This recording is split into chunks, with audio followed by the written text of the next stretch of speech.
ఒక పెద్ద నగరంలో రాము అనే చిన్న ఎలుక ఉండేది. అది సాధారణ ఎలుకల కంటే భిన్నం.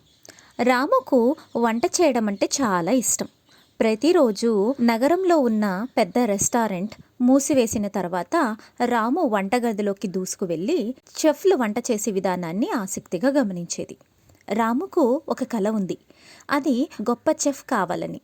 దానికి దొరికే చిన్న చిన్న పదార్థాలతో మూలన దాచుకున్న గిన్నెలలో వంట చేయడం ప్రాక్టీస్ చేసేది. అది చేసిన వంటలు రుచికరంగా ఉండేవి. కానీ పెద్ద సమస్య ఏమిటంటే ఎవరు ఒక ఎలుక చేసిన వంటను ఒప్పుకోరు. ఒకరోజు రెస్టారెంట్ ప్రధాన చెఫ్ శంకర్ పెద్ద కష్టంలో పడ్డాడు. ఒక ప్రసిద్ధ ఫుడ్ రివ్యూవర్ రెస్టారెంట్కు రాబోతున్నాడు.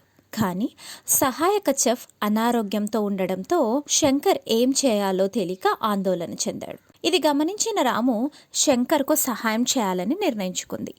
అది శంకర్ వద్దకు వెళ్ళి వంటగదిని చూపిస్తూ తన ఉత్సాహాన్ని తెలిపింది. మొదట శంకర్ ఆశ్చర్యపోయాడు.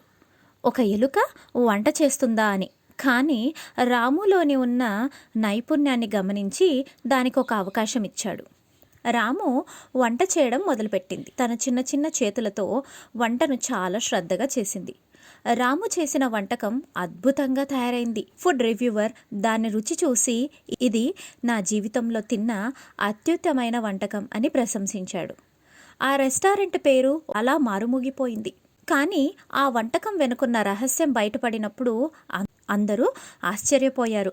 ఆ వంటకం ఒక ఎలుక చేసిందా? కొందరు రాముని ప్రశంసించారు, కానీ మరికొందరు దాన్ని తక్కువగా చూశారు. కానీ రాము వాటిని పట్టించుకోలేదు. అది తన కలను నెరవేర్చడానికి ప్రయత్నిస్తూ తన వంట కలను ఇంకా అభివృద్ధి చేసుకుంది. కథ నీతి: ప్రతిభతో పాటు ధైర్యం ఉంటే ఎలాంటి అవరోధాలనైనా అధిగమించవచ్చు.